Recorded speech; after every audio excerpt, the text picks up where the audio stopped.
Chapter 5. The Guide. Within a few moments I was out of sight of Jack and Cam. The immensity of the threshold forest hit me more than ever now that I was alone, and I felt very small and insignificant, and yet I couldn't help but be awed by its amazing splendor. The stately trees were magnificent in their size and grandeur. On some, lichen hung down like a bridal veil, giving the trees a beautiful feminine look.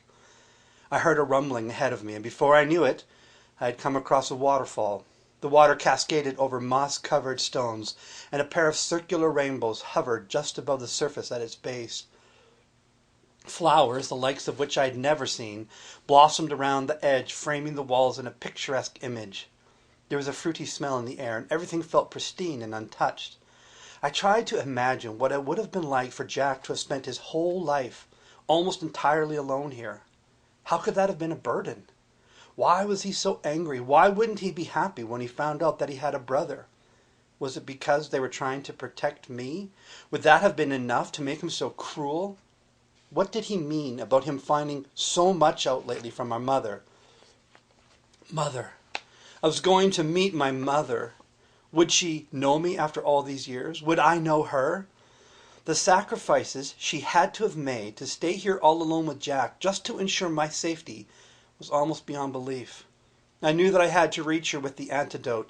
Why Jack would put her through this was beyond me. It didn't make sense. What was he trying to accomplish? The more I pondered it, the more confused I got.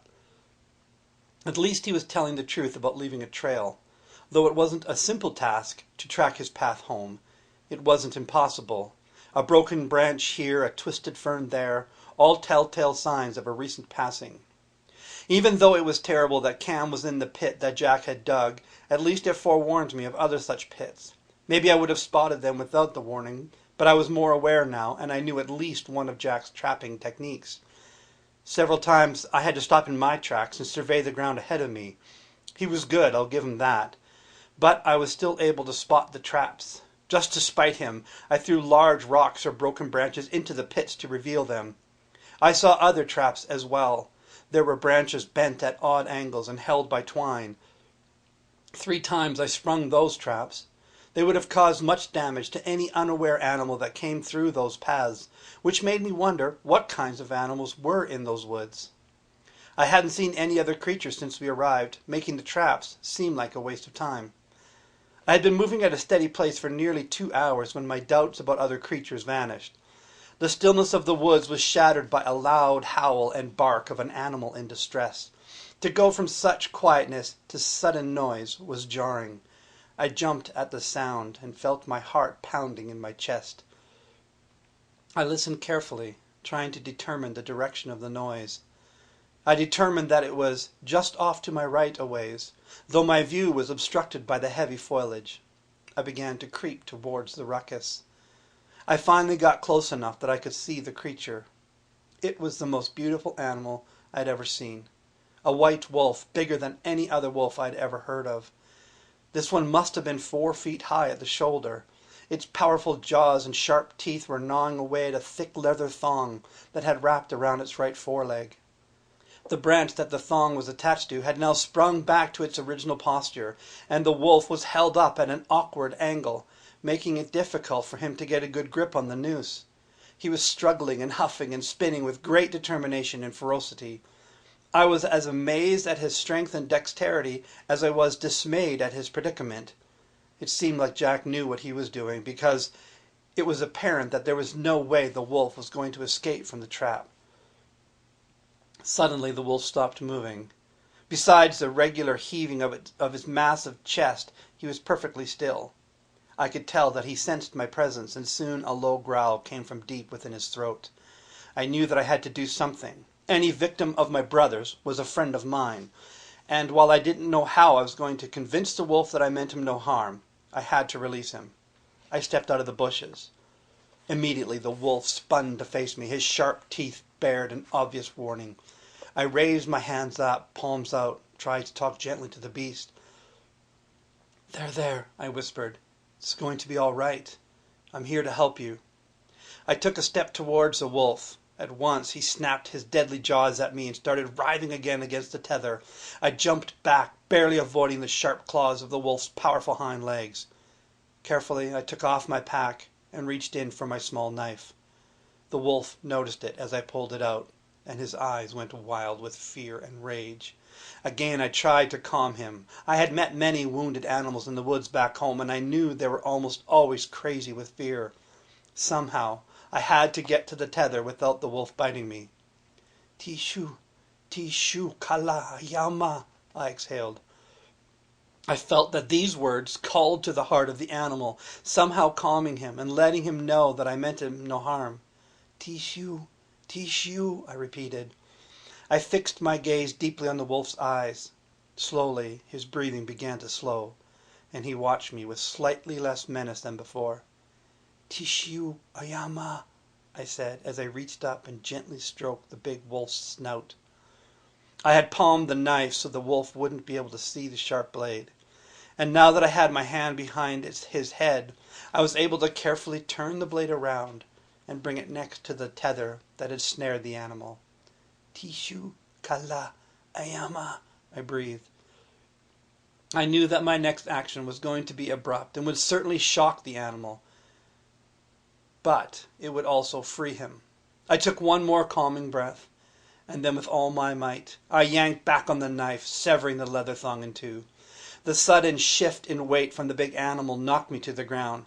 The beast went down on all fours, and with a movement faster than I would have ever believed an animal that size could accomplish, he was on top of me, with his jaws around my throat and his teeth just barely piercing my skin. I could feel his hot breath on my neck and shoulders, and I was convinced that I was going to die. I forced myself to go against every natural instinct I had at that instant, and I completely relaxed my body. As gently and softly as I could, I whispered, Tishu, tishu. The wolf and I held our positions for what seemed like an eternity. Then, very slowly, the wolf pulled back his ferocious jaws from my neck and looked me in the eye. You are not him, he said matter-of-factly. I was not prepared for that. The wolf backed a few paces towards the now destroyed trap. The noose that had held his leg had come loose, and he was able to shake it off, although the strain must have been great, because there was a bit of a limp in his gait. He smelled the broken trap and growled in disgust. As he came back towards me, I carefully propped myself up on one elbow. The wolf came to within 2 feet and sat back on his haunches, his full and luxurious tail wrapped around his front paws. We stared at each other. What did you say? I asked, hardly believing that I had heard what I had heard.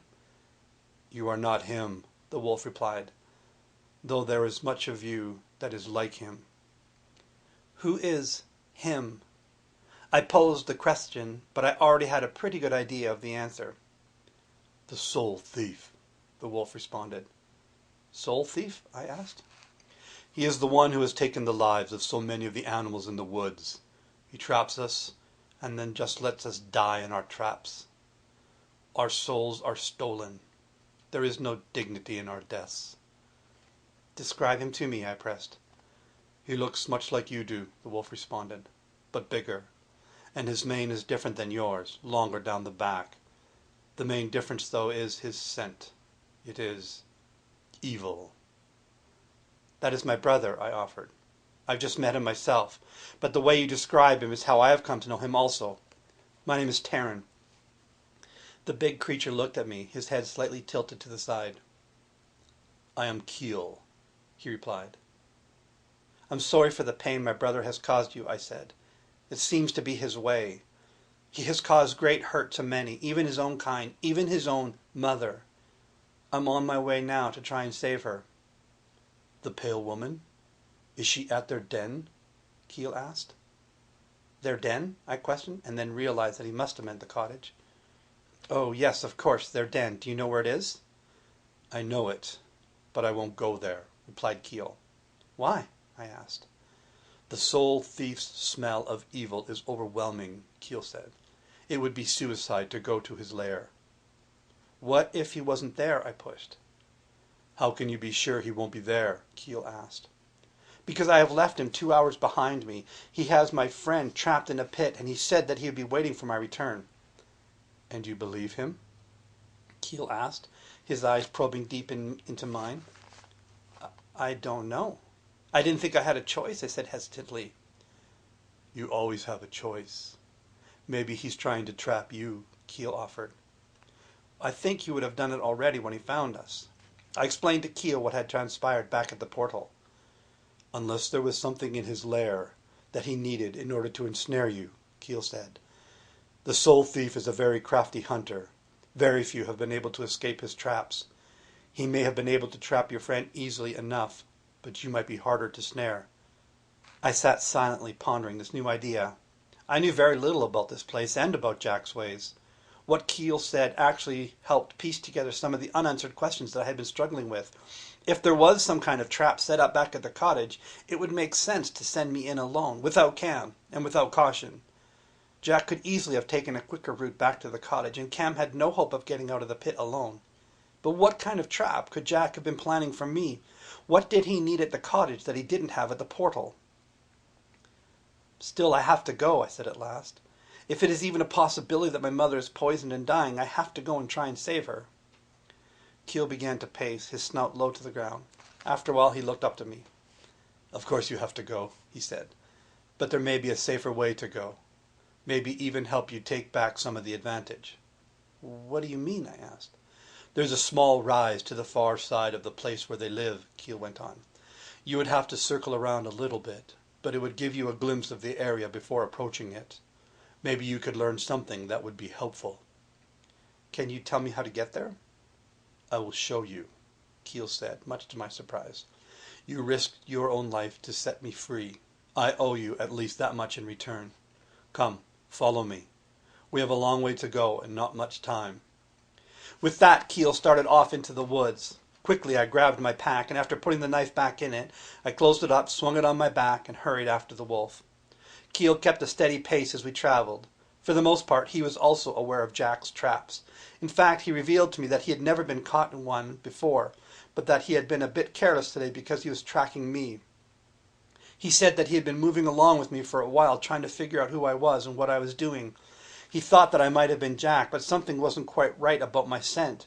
Still, if he had the chance, he was hoping to kill me just in case. We walked and talked for the next couple of hours and learned much about each other.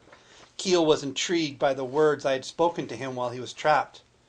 "Tell me more about them," he asked. "How did you learn them?" I don't know," I replied honestly. "They come to me in times of crisis like that. They just well up in my heart. I don't know what they mean exactly, but they seem to encompass the longing and hope that I feel for the well-being of whoever's in trouble." "They were extraordinary," he said thoughtfully. "As soon as you started saying them, I felt like I was a pup again, back in the den where I was born. Everything felt safe." "That was how I wanted you to feel, and it was honest. You were safe." He also wanted to know about the portal and where it was. When I explained it to him, he seemed familiar with the location. "I have always sensed a strange presence there," he mused. "Not evil, just inexplicable." I learned about the different vegetation that was around the forest, what was safe to eat and what wasn't. I learned about some of the other animals too. He told me about the stole, which by his description seemed to be like an elk. He said they were the true princes of the woods. He spoke of the crafty shren and the long-tailed foiler. I tried to explain to him some of the animals that were back in the ricewood, like the badger and the sunjay. Some were similar, but some had no comparable match. He told me that his main role was that of guide, as he had traveled long and wide in the land and knew most of every place there was to be known. For the most part, the animals lived in harmony together in the threshold. There had been very little for the creatures to fear, until about 10 years ago when Jack began trapping and killing them. Then much had changed. Finally, Keel halted and sniffed the air. "We are close now," he said. "No more talking. Walk as quietly as you can." For the next half hour or so we crept along through the woods. We crested a small rise, and keeping low, looked down into the glade below. There was a stream flowing through the glade. On one side of the stream the threshold forest grew tall and majestic. On the other side, where most of the trees had been cleared, there stood a small cottage. It wasn't much to behold, but I felt my heart warm towards it the moment I laid eyes on it. There was something about it that called deep memories from me. Somewhere, locked away for the past 16 years, echoes of a life begun in these simple walls began calling. The longing was so exquisite I almost cried out. There seemed to be no one around. The yard was empty. An unlatched gate swung slowly to and fro in the gentle breeze. The place looked deserted. "Let's go take a closer look," I whispered. Keel cautioned me softly. "Not yet. Something's not right." We lay there looking down on the grounds for a while longer. I began to grow impatient. It was wise to be cautious, but my mother was dying down there and I had the antidote to save her. We couldn't wait forever. Maybe Jack was telling the truth, and anyway, the only way we were going to find out was to go down and look. I was just about to get up when Keel growled deep in his chest. "The tree, beside the cottage," he whispered. I looked to where his eyes were focused. There were two massive trees that stood on the cottage side of the stream, their immense branches reaching out over the structure as if to protect it from harm. I looked intently at them and then started to allow my eyes to creep up their trunks. Suddenly I could see what Keel saw. There, crouched in the branches about 50 feet up, was Jack. He was looking into the forest in the direction he anticipated I would come. "You were right," I said. "It was a trap." "But this time it won't be the soul thief who springs it," replied Keel. "This time he will experience what it is like to be trapped." Our plan came together hastily, but it seemed like it was the best one we were going to come up with. I told Keel how Jack tricked Cam and I earlier, and it seemed like it might work in our favor this time. So Keel, being much faster on the ground, circled back around to the direction Jack was expecting me to come. He would make enough noise in the forest to get Jack's attention and then go completely silent. While he was doing that, I was to sneak up to the cottage from behind and see if I could get my mother out of there before Jack knew what was happening. Our best hope would be for Jack to climb down the tree to investigate the noise in the forest. Then my mother and I could return to the hiding place without Jack ever knowing the difference. I made my way cautiously towards the cottage, maintaining as much cover as I could from the trees and bush around me, and waited until I could hear Keel's diversion. I could feel the sweat as it began to roll down my forehead. Jack was still perched up in the tree, and as I lay there I tried to imagine what was going on in his head. For all my studying of the scene before me, I couldn't figure out what the trap was, or why he had to trick me to come here alone. What would he have gained? It made no sense, and yet I had no choice but to follow his plan. I calculated how long it should take Keel to get around to his entrance point, and when that time came and went, I calmed myself by concluding that he was just being extra careful. But when another several minutes went by, and still there was no action from the other side of the cottage, I began to think that something must have gone wrong. Suddenly, I heard the tiniest of sounds behind me, and my heart froze. Again my eyes shifted up the tree by the cottage to confirm that Jack was still there. Seeing that he was, I slowly turned around. It was Keel. He beckoned me to come back to where he was. Very carefully I retraced my steps. "What happened?" I asked. "Did Jack see you?" "No," Keel replied. "Something very strange is happening. Didn't you say that you were coming to rescue your mother?" "Yes," I said, confusion giving edge to my voice. "Jack said that he had poisoned her." "Then how do you explain that?" I looked back towards the cottage just as two people walked out of the woods. One of them was a very large man, well over 7 feet tall. His thick black hair had been cut to shoulder length. He wore dark-colored trousers, a white shirt, and a purple vest. He strode with clear confidence, and he was smiling. Walking next to him was a woman. She was comfortably built, neither slender nor large, and while she was dwarfed by the man next to her, I could tell that she was still over 5.5 feet tall.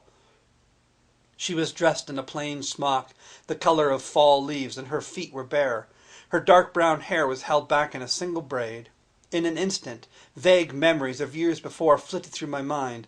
I had a memory of being held with my feet in the stream to wash them. I remember a woman's voice singing to me. I remember the thick, long hair. It was my mother. It had to be. But what was she doing here? I couldn't figure things out fast enough. It felt like my brain had fallen asleep. If this was my mother, then who was the man with her? Could that be my father? If it was the both of them, why were they here and seemingly in such good health? And why was Jack just sitting up in the tree? I looked up to see what he was doing, and to my chagrin saw that he wasn't there anymore. I quickly scanned the forest. There was no sign of him. I was just about to ask Keel if he could see Jack when all of a sudden the tranquil scene before us erupted into chaos. My mother and the man she was with came around the side of the cottage. At the same instant, Jack came up behind them at full speed and crashed into the man. The man went flying and landed awkwardly on the ground. Jack spun on his heel and held his hands up, palms out, towards the woman. The man was scrambling back to his feet with his eyes fixed on the woman. One moment she was screaming in shock, and the next moment she crumpled to the ground. The big man froze and everything went still. We could tell that Jack and the man were speaking to each other, but we couldn't make out what they were saying. All of a sudden Jack yelled out, "All right, Taryn, you can come out now. I know you're here somewhere." The trap was sprung and we were caught. I looked at Keel as I madly tried to think of what to do. "I have to go down there," I said quickly. "I don't know what's going on." "Taryn," Jack's voice crested the hill to our hiding place. "It's now or never." "Go back and find Cam," I said quickly. "I don't know if I can be back in time to save him." "Of course," replied Keel. "I will find a way to get him free, and then I'll come back and find you." I nodded once at Keel as he spun away and bolted back through the woods. With a deep sigh, I prepared myself to face my brother again. "I'm here," I called, and stood up. Immediately the attention of the two men swung in my direction. Jack's smug look was infuriating, but it was quickly overshadowed by the look from the man. He was staring at me with a mixture of awe and wonder. As I got closer, I could see that, despite the despair of the situation, there was a small smile on his face.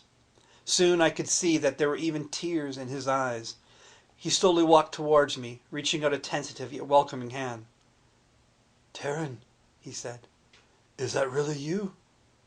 I hesitated, trying to take in the situation before me and make sense of it. "What's going on?" I asked, not caring which one of them gave the answer. It was Jack who obliged. "Isn't this nice?" he said. "I thought we could have a little family gathering just to, catch up." "I don't understand," I said honestly. "Taryn," the man said, looking at me, "it's me, your father."